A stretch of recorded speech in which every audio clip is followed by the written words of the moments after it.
मैं उस देश की नागरिक हूँ जहाँ छत्रपति शिवाजी महाराज और सम्राट अशोक जैसे राजा थे। मैं उस देश की नागरिक हूँ जहाँ डाल डाल पे सोने की चिड़िया को पाया जाता है। मैं उस देश की नागरिक हूँ जिसे अपने भूगोल से पहले इस ब्रह्मांड का भूगोल समझा जाता है। A very good morning, namaskar, from the heart of every Indian dreamer who believes in the idea of Godspeed mindset and growth. Well, it's a huge honor to stand before you all today, not just as a speaker, but as a speaker on the day of International Youth Day, because we celebrate August 12th as one of those. And as a youth myself in action, it's a huge honor to be able to share some of the stories which are probably not heard by all. My story does not start off directly at the UN headquarters, or let's say when I was in Riyadh, when I was speaking about global youth diplomacy. I feel like it starts back in when I was a student just like you. Too many questions on my mind, too many ideas, and I'm just scribbling on my notepads, my cue cards, and still trying to figure out whether I'll make it through. But in that entire process, I realized that when we are born, we are handed a blueprint as soon as we are old enough to hold a pencil. And it goes like, you graduate, you get done with your high schooling, you graduate, and then you pick up one of your jobs, could be with a government sector, could be with corporates, could be with, in the capacity of an angel investor, IB sector, anything that comes in this world, plethora of job options. You hustle for a few years, you try to gain a promotion, and then finally you get peace, just with some taxes. But something that my pencil or my pen was facing a little problem, was being a little problematic about, was that it was drawing arrows out of the box. While I could see so many people around writing CEOs on their vision boards, I wrote something messier. And it goes like, can I build something or can I be something even when no one's watching me? Can I represent without being rich? And can I be 22 and still matter? Well, I feel like sometimes we don't have answers to all these questions, but the only thing that needs to be there is that consistency to show up.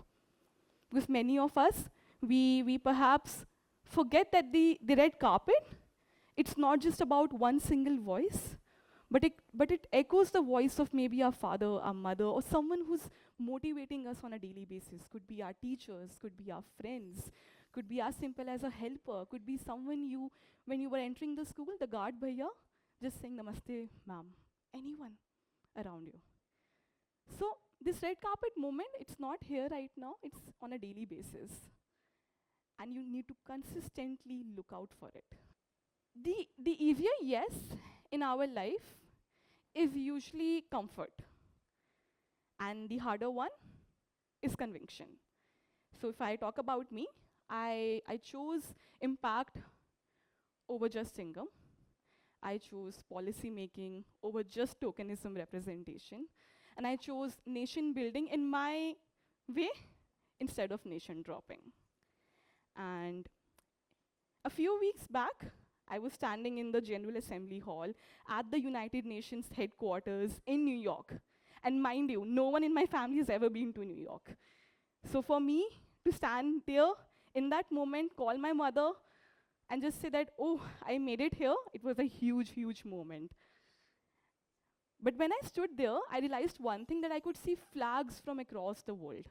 And to be very honest, there were certain countries I probably would have never heard of. But as soon as I saw the Indian flag, no matter what am I doing, maybe I've worked in the corporate sector, maybe I'm just 22, I'm trying to figure out my life, but something in that moment felt like not just a responsibility or a duty, but more like a global action that needs to be intact, needs to be in place while you're representing your own nation back there in New York. I could see delegates wearing different suits, They were speaking in different languages, thousands of them. And in that moment, I did not recognize as just Bhavika, but as youth representative from India. And in that moment, something changed in me. Because for me, I feel like I was not just even the youth representative. I was representing every Indian student who has been underestimated or who hasn't been heard. I feel like I was representing every small town dreamer. Or maybe I was representing that Indian woman who was possibly asked to stay shut or stay at her place. So for me, it wasn't a huge responsibility, but an echo of my country on my shoulders that I had to ensure that everyone across the world could hear our perspective to how youth can actually speak about diplomacy, could speak about how the global south can be in power and do something big. Well, I feel like on 11th of July, I was packing my suitcase, but what weighed heavier were the things that I could not pack. Self-doubt, people questioning me on a daily basis, imposter syndrome, something that we usually relate with, and something as simple as power. Because when we are on a stage like this, we often get asked, why do we listen to you? You don't come from power. But something that I feel like I stand here today embedded in me as well, and I would want you all to take back with you, is that always decide to show up. Be it 1% of what you're doing, but decide to show up. Because the problem right now across the world is that we look forward to someone else giving us the motivation, least do we realize that the motivation needs to come from within us. It's only when we believe in ourselves can we make a change in the world. While the world is waiting for a change, it needs to start from us, right? The same suitcase story, when I was packing my bag, I was not just packing my bag, I was also preparing for a pitch. And the pitch was not for a funding, but for a permission. And the permission was to prove myself and to others that someone like me could belong in a room like that. And that someone like me could also bring that change that the world is maybe rooting for. And all I need is that platform to accept me, and to hear me. Because I feel like when we are in this particular age bandwidth, when we represent as youth, we're often judged to be as someone who possibly doesn't know what's going around in the world. But I feel like if we use the right amount of intention, we'll get the right amount of attention from the world. So all we need is right intention for the right attention across the globe. Now, I would talk about something that these international forums, because I stand here as someone who's been to so many places around, so I have this responsibility to also share it with you, that certain things that maybe you would not see on a big note. And they go like, that behind every panel photo, there are late night questions, anxieties, there are unpaid work opportunities, because all these things, they do not come free of cost. There are rejections, and sometimes maybe you'll find yourself one rejection away from giving up. There are days when you have to stand up alone for yourself in a room full of experts, and sometimes maybe you're the only one standing in that room as the youngest speaker, shivering, but at the same time, you have to convey a message. But if there's one thing that I realized in this entire process, is that you don't need to be loud. I was never the loudest. I was never the one shouting in the room, never. What you really need to do is increase the value of your voice and the value of your content, the value of your conviction that you present before everyone. Everyone would hear you if you have some logic in your statement, if you have something that contributes to the larger picture. So please make sure that whenever you're trying to speak with anyone, as someone who's a soft skills, I advocate for soft skills on a large. I feel like it's not about knowing English to go, or it's not about you being the perfect speaker, or you being someone who probably knows the entire vocabulary dictionary which is available. It's more about having value in what you're saying. Something that I love to cherish, not that I am still wearing a ready-made sari, I still don't know how to drape it, but at the same time, I love to represent my culture. And to all these events that you see my pictures from, I've tried to carry our culture, our values, and my bangles. Yes, you heard that right. I feel like when you talk about bangles, when I was working in an office long back, I was told that do not wear bangles to office. They're very loud. And during your meetings, they're going to make a lot of noise and people are going to judge you for that. And I was working with a client based in some other part of the world, so I'll not name it for now. But then I realized in that process that no, bangles, they represent our culture. They're not just adornment. And I wore my bangles to the United Nations headquarters, where I started with my initiative. It's a very small one, it's a cocoon initiative though, by the name Bangles and Boundaries. So I feel like if you look at a bangle, and if I show it to you as well right now, it's a circle, it's an enclosed circle. Sometimes we are in that bubble of thought, or we are in that boundary, the way I am right now. But at the same time, there's so much that you want to contribute, but you're so scared of stepping out of that boundary. And that is how we usually see things, right? But I feel like you can represent at large, in spite of being in that boundary. All you need is that right amount of motivation and no tap. No. I'll not tell you something that everyone does. You don't require anyone telling you that that external validation that you're right or what you're doing is absolute by nature. No. All you need is your own conviction, your own ignition. And I had the honor of collaborating with the women's major group across the world. And I could see women coming up and sharing their lost stories in their dialects. And if I were to be honest, there's one thing that I noticed, that by and large, the only difference was the language. Across the world, we face the similar issue at hand. Could be about our representation, could be about how we speak about menstruation, could be about mental stigma, could be about any taboo that possibly exists in the society.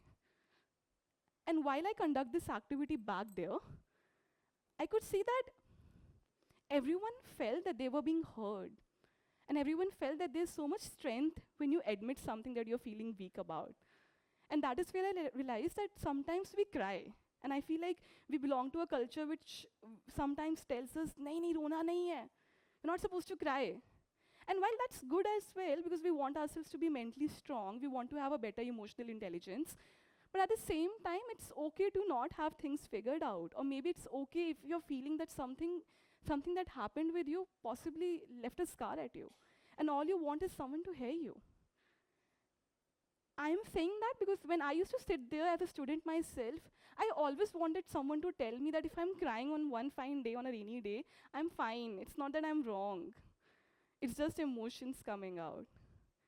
And hereby, I took a pause from Bangles and Boundaries to say that. We spoke about things loudly, publicly, and globally. But again, when you talk about the global stage, here are a few takeaways again. I feel like speak the truth and not just the jargons. While the jargons are very fancy, but people would remember you for your story. They would remember you for something that you have done. Maybe, let's say, in 5-kilometer radius to your home, or could be globally. It could be something that you're trying to build up in your brain itself. But have a real story.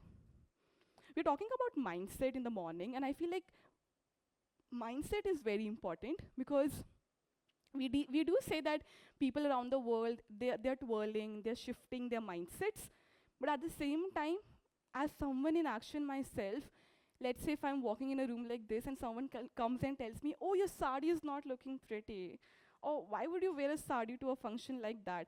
I still feel that in spite of all the mindset theories that we have heard of, we might get demotivated. So while there are changes in terms of mindset shift, what we really need is emotional resilience. What we really need is that we are internally feeling that strength to cope up with a few things. I'm also a personal brand strategist. I consider my LinkedIn as my supreme identity, I would say, because I feel like I do want to show what work am I doing, I want to be heard. But at the same time, contrary to that, I would say that do not chase LinkedIn. Chase the impact you can create via a platform like LinkedIn. The problem nowadays with our generation, and I would say our generation, is that we want to be seen because we know that people might award us for that. Or we want to be heard because maybe across our families could be in school itself. We just want someone to come and say that, oh, she's the best, or they are the best. But we don't know why we are doing what we are doing. And similar logic applies to LinkedIn as well. If you want to prepare your own brand strategy, please make sure that you are adding the real value to it. And finally, in terms of these global stage takeaways, is that India needs you. The global diplomacy, it needs you. Could be that you're a poet who wants to write a change. Could be that you are a policy thinker, a policy critic who wants to think better. Could be that you're still figuring it out while being in Faridabad or any other part of the world, and yet you want to provide your own contribution to the world. So just make sure that you have your own version of how things go by. In this entire story, there's one big elephant which is still left, and that is money. We often talk about representing at various places. We often talk about wearing the best of the dresses. We often talk about traveling the world. But इस सब में रह जाता है पैसा. How to arrange that funds. I did not receive too many grants, to be honest. Even though I did apply for scholarships, sometimes you get it, but the logic is that if you have gotten it once, sometimes they let go your profile, just because they feel that someone else deserves it more. But then if you still want to be at that conference, how do you do that? Possibly go up for freelance gig opportunities, represent your work. Right now, when you're sitting in this auditorium, how many of you can possibly tell that if there's one thing that we are very good at and we can monetize, you should have an answer? Could be as simple as you write well. Maybe you're very good at graphic designing. Or maybe you're very good at handling the stage. Something that you own. Something that speaks of your work or speaks about how you can be on time with a few things. We are sensitive about a few skill sets that we have. So what are you sensitive about? You should know that. And dreams, they're expensive before they're inspiring. So even though privilege might give you a shortcut, this self-made attitude or this self-made perspective would give you a spine. And that spine is very important for you. No matter what you achieve in your life, if you don't have that spine holding you strong, you would fall weak in front of someone. Last but not the least, sometimes it happens, even when I was stepping up, there's some itchy feeling that you have to do something, you have to make some, maybe it's about your career, you want to be the best student in your class, you want to nail your board examinations and whatnot. There's an itchy feeling that we all go through as a student. वो जो 3 AM वाली आपकी thoughts होती हैं, that we need to make our career, you text your friend, I'm going to make it big. That's not just your ego. That is some energy around you that's calling you for that. So, you're not 12, or wait, are you 12? Is anyone aged 12 here? But let's still start the age sequence still from age 12. So maybe you are 12, or you are. Maybe you are 12, but you're not annoying. Maybe you are 13, but you're not cringe. Maybe you are 14, and you are not oversensitive. You might be 15, but not immature. You might be 16 and not a failure in life. You might be 17 and not a stupid at all. You might be 18 and not lost in life. You might be 19 and not unlovable. You might be 20 and you're not supposed to know it all. You might be 21 and you're not behind in your life. You might be 22 and you're not lazy. You might be 23, but you're not over dramatic. You might be 24, but not broken. You might be 25, and you're definitely not a disappointment. And you might be 26, but not unsuccessful. You might be 27, and you're not running out of time. You might be 28, and you still have the flow for you. Or you might be 29, still trying to figure it out. And you might be 30, but never too late to start again. So in the end, if there's something that I would leave you with, is that इस राष्ट्रीय निर्माण के यज्ञ में एक आहुति तो हमारी भी बनती है. So why not? जय हिंद, जय भारत.